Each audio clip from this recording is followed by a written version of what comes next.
Hiditra zany tsika amin'ny tapany faharoa de ny resaka émeraude izay hita tao Ambohitsirahitra. Teraka resabe tokoa io zany satria hoe avy aiza izany no nipoiran'io émeraude io de misy moa zany milaza hoe fatao foana io zany nandritra ny filoham-pirenena rehetra izay nifandimby-tao zany hatramin'ny filoham-pirenena Didier Ratsiraka izany de fatao io émeraude io fa satria natao karazana vakoka fanontaniana mipetraka izany de ny hoe nahoana moa zany no amin'izao fotoana izao zany vao nasehony vahoaka fa misy an'izany vato sarobidy izay milanja 300 kilos zany araky ny filazan'ny reportage ary mitetina hatrany amin'ny 300 millions de dollars izany za 300 millions d'euros ny vidin'io vatosoa sarobidy io zany ka mampimey ary tena hoe mystère izany atao Madagasikara izany tena mystère satria io zany no naseho akariary ny fisian'ny zavatra ohatran'io zany fa ny sasany ny vatosoa ny vato sarobidy rehetra izany izay nafenina ary navoaka tsokosoko any Madagasikara izany dia hatraiza izany ny vidiny sy ny habetsaky ny harena sarobidy nivoaka ny Madagasikara. Mampieritreritra zany zavatra rehetrarehetra izany manginy fotsiny zany ny volamena 73 kilos hita tetsy, ny volamena nivadika Bolongaby tao amin'ny ministeran'ny mine fa izay de mampametra-panontaniana hoe mbola ho hita eo ve io émeraude io rehefa afaka kelikely sa hivadika fasika sa hivadika vato. Izay zany ny fanontaniana mipetraka. Fanontaniana mipetraka koa zany de ny hoe inona zany nahatonga ny filoham-pirenenantsika ankehitriny hampiseho mangarahara ny fisian'io resaka vato sarobidy io. Inona zany ny tena hoe leitmotiv-n'izany.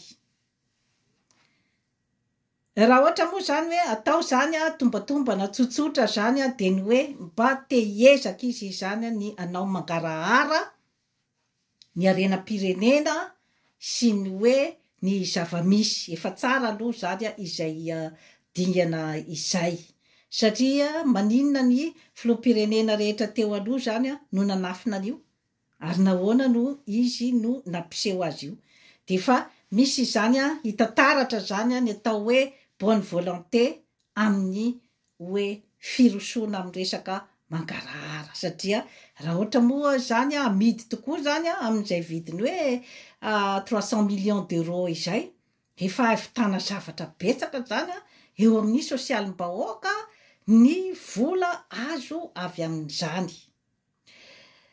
Inona koa zany ny azontsika interpretena ny amin'ny hoe fampisehoana an'io vato io izany. Ny azontsika interpretena an'izay koa zany de ny hoe manan-karena zany Madagasikara satria dia tsy honohonontsony zany ny resaka hoe volamena émeraude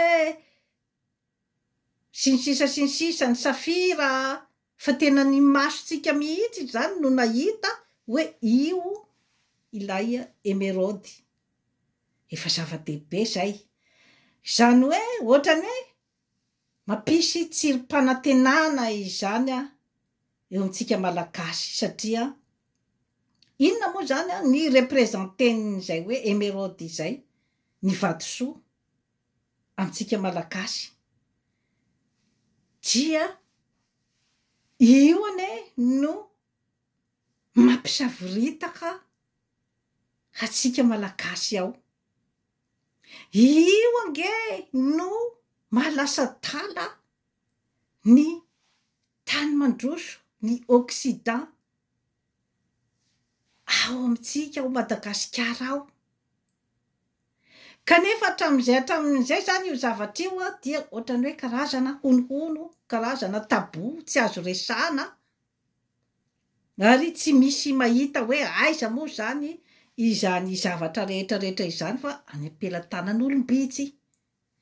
Ary io no fototry ny ady amin'ny endriny maro samihafa zany ao Madagasikara, na ny ady ara-ekonomika, na ny ady ara-sosialy, na ny ady ara-politika, na ny ady eo amin'ny fiarahamonina, ny ady eo amin'ny tsy fandriam-pahalemana, nge de io vato sarobidy io ka niseho izy izany amin'izao fotoana izao. Ka ny colonel Mikael zany izy dia tsy de olona be teny, tsy de lava resaka, fa ninazy zany ohatrany hoe ao amin'ny fihetsika zany no ampisehoany angamba, zay ny interprétationko zany, hoe misy an'ity zavatra ty ato zany dia anjarantsika malagasy zany no miinterprété an'ity geste ataoko ty, hoe asehoka atsika eto zany ity misy vato sarobidy émeraude izay valorisé hatrany amin'ny 300 millions d'euros. Anjarantsika malagasy zany mieritreritra inona zany ny anaovantsika an'ity. Zay zany no ohatrany hoe eritreritro zany amin'ilay fihetsiny zany.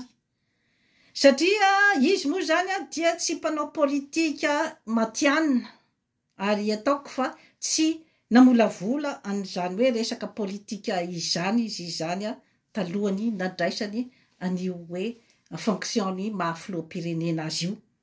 Izany hoe par rapport amin'ireto mpanao politika efa zadraraha ireto izy zany dia azo lazaina ihany hoe zazavao zany eo amin'ny amin'izay hoe resaka fikirakirana ny sehatra politika izay.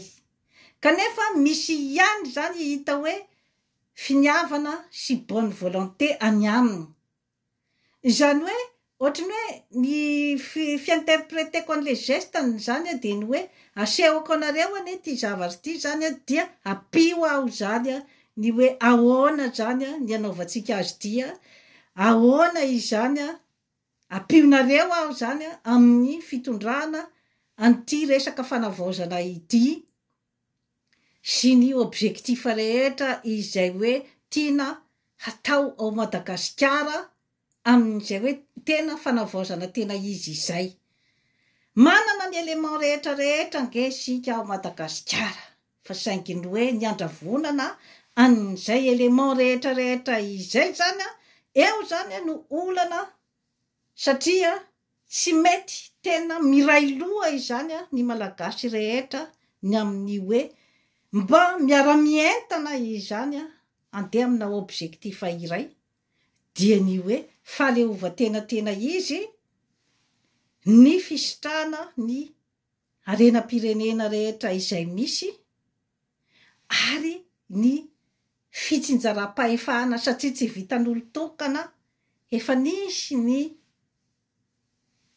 zavatra rehetra, ny porofo rehetra izay nitranga hoe tsy vitan'olo-tokana ny fitondrana ny Madagasikara, satria ngeza dia ngeza izany Madagasikara izany, maro dia maro ny mponina ao aminy izay tsy voatery hitovy fomba, tsy voatery iray loha. Manoloana ny Occident tsy vitan'olo-tokana tompoko ny miady amin'ny Occident. Porofon'izany rehefa leo anao ny vahoaka, mandroaka anao ny vahoaka, mandoa anao ny vahoaka, tsy sinina azy ny zareo atao ane. Raha ohatra ka mbola hiverina foana zany tsika miresaka monopole, dia iny ny exemple farany iny teo iny, ny mpanoefoefo tsika izany Mamy Ravatomanga, natahotra mafy izany ny revolte ny vahoaka izy nadositra niaraka tamin'ny volabe, dia iny nataon'ny Maorisiana tsinitsinina natao mitsinotsinona mihitsy tonga tao Maorisy. Mampieritreritra daholo zany zavatra hoe manana intérêt zany ny mpanefoefo malagasy ny ho tsara fiarahamonina amin'ny malagasy mitovy aminy. Manana intérêt ny hampandroso ny malagasy. Manana intérêt ny tsy hanao gaboraraka sy hanao variboba ny arenam-pirenena sy ny hanao ny atsonjay sy ny fandrobana ny fananam-panjakana sy ny volam-panjakana. Izay no hafatra mesazy azo raisina tamin'iny zavatra rehetra nitranga teo iny. Mamboatra géant au pied d'argile zany isika amin'izao fotoana izao, ny amin'ny resaka hoe fanaovana ampimamba, fanaovana olona iray izay matanjaka dia matanjaka. Ny Occident daholo ingeny manao an'io zavatra rehetra io mirotana amin'ny fotoana fohy dia fohy ny château de sable satria tsy mafy orina zany ny fototra, tsy matanjaka ny fototra. Manana empire be dia be isika malagasy fa tsy mahay mampitambatra an'io empire io. Izay ny olana izany. Fa misy ny individualisme. Kanefa raha tena hoe anao fototra matanjaka an'izany hoe firenena matanjaka izany dia tsy maintsy mahay mampiaraka ny empire rehetra izay misy ao. Misy ny empire-ny intellectuel izay hoe atao ankilabao ao Madagasikara